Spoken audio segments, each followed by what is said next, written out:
ChatGPT said, "You ever have one of those mornings where you just know the universe woke up a little grumpy?" That was me the day my son's bright red Spider-Man backpack, a kid's backpack for crying out loud, turned into the center of a suburban Cold War. Picture this: sun's barely up, my coffee's still hot, and I'm half asleep when my phone starts buzzing. It's Ethan, my boy, voice shaky, almost whispering. "Dad, there's this lady yelling at me. She says my backpack breaks the rules and I'm not allowed at the bus stop." I can hear her too, shrill, firing off commands like she runs the Pentagon. "Put me on speaker," I say, trying to keep my voice steady. Even though my blood's already starting to simmer, that I roll out the front door, skipping my police cruiser on purpose. I want this to be a dad thing, not a badge thing. I round the corner, and there she is, Karen Whitfield, the queen bee of Oakwood Heights, decked out in designer athleisure, standing like she's on parade. She's staring at Ethan's backpack like it's leaking plutonium. I approach, nice and calm, but with a backbone. "Is there a problem here?" I ask, already knowing the answer. She turns, eyes sharp enough to cut glass. "Yes, there absolutely is. I'm Karen Whitfield, president of the HOA. That backpack is a direct violation of our aesthetic guidelines." She even pulls out her phone, scrolling aggressively. Section 12, paragraph 3. All visible items must conform to the earth tone palette. That thing is a visual assault. I can't help it. I almost laugh.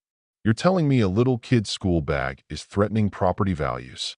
She nods like I've just suggested repainting the clubhouse neon pink. "Yes, the rules are the rules. The bus stop is HOA property. Let this go and soon it'll be neon lunchboxes, chaos, property values down the drain." All while Ethan is just hugging his bag tighter, watching adults argue over Spidey. I keep it cool. "Miss Whitfield, my son's just waiting for his school bus. The backpack's not permanent. There's no harm here." But she doubles down. "Don't lecture me on HOA authority. I've been president for 6 years. Your son leaves, or I call security." Security? For a Marvel backpack. You know what I mean? This would be hilarious if it wasn't happening to us. The bus is coming. Ethan's face says he just wants to disappear. I tell him, "It's okay, buddy," and give him the nod, but Karen, of course, steps right in front of him, blocking his way. He's not getting on with that bag. She barks. That's when I quit being polite. "Miss Whitfield, I'm not just Ethan's dad. I'm also Chief Jackson Reynolds, Oakwood Police Department.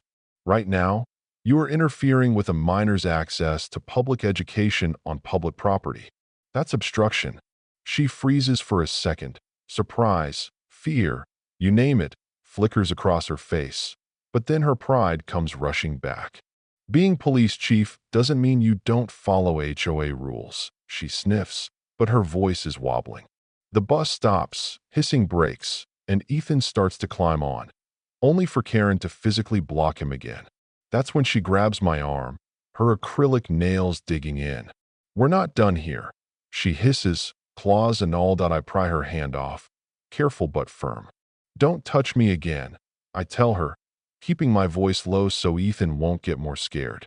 The bus doors shut, Ethan inside at last, staring back through the glass like he can't believe what just went down.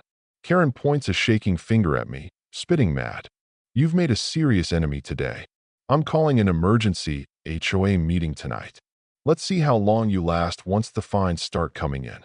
I lock eyes with her. "I'd love to see the specific bylaw covering children's backpacks." "Show me." She blusters, insisting it's covered under her discretionary authority. "Great," I say. "I'll be at the meeting. And I'm inviting the county code enforcement officer too. I think they'd enjoy a review of HOA practices." Now it's her turn to blink, the first real crack in her armor. Without a word, she stomps off, hair and pride held high. I stand there for a second, just taking in the absurdity. This woman, these rules, this morning. Then I do what any halfway decent dad would do. I call our lawyer, reach out to a couple of neighbors. Turns out everyone has a Karen story, and drop a note to the county compliance folks. By dinner time, I've got a neat little file, complaints, photos, witness statements. all ready to go. Point 7 sharp, HOA clubhouse. I show up in full police dress, not because I want to show off, but because sometimes you need to remind people the law doesn't stop at the end of their driveway. Karen's there already, her loyal circle buzzing, tossing me dagger looks as I sit up front. She kicks off the meeting with a power trip, projecting a blown-up photo of Ethan's backpack. "This atrocity is dragging our property values through the mud," she announces. When she's done, expecting me to slink away in shame, I stand up. "Thank you, Miss Whitfield. Before we get into backpacks, let's discuss something more serious." I hold up my file. This morning, Karen Whitfield physically blocked my son from his school bus. I've got signed witness statements. She also grabbed me. Here are photos of the scratches. The room falls dead quiet. Under state law, that's simple assault. And preventing a minor from reaching school transportation is a violation of education codes. Karen tries to bluster. I was enforcing the rules, but some board members are suddenly very interested in their shoes. I keep going. No HOA bylaw trumps state law. And I checked. Nowhere does it say the HOA regulates temporary personal items like a backpack. I look around the room, pause, let it sink in. I'm not pressing charges yet, but I am seeing a pattern of harassment. That's why County Inspector Davis is here tonight, to start a compliance audit. A woman in a sharp blazer stands in the back. Karen's mouth drops. "You can't bring outsiders in," she shrieks. Inspector Davis steps forward. "Actually, any resident may request a review. And based on what I've seen tonight, there's grounds for investigation."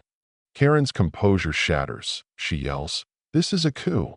You're using your badge to take over." And then, right in front of everyone, she picks up her giant binder and throws it at me. But it misses, smacking Inspector Davis instead.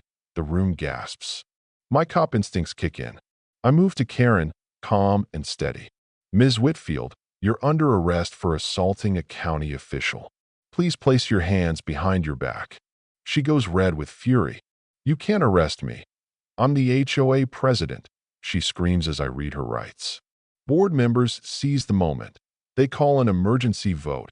Unanimous. Karen Whitfield, removed as president on the spot. As I lead her out, she's yelling, "You'll regret this. I built this neighborhood." But outside, her portrait's already being taken down. Next morning, she's out on bail, restraining order in place. No more coming near my son or our house. Local news catches her storming out of court, bag over her face, shrieking, "No comment." But the cameras get everything. The story's all over town.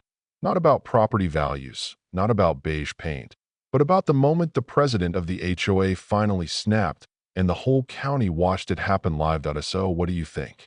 Has the power of HOAs gone too far? Was I out of line?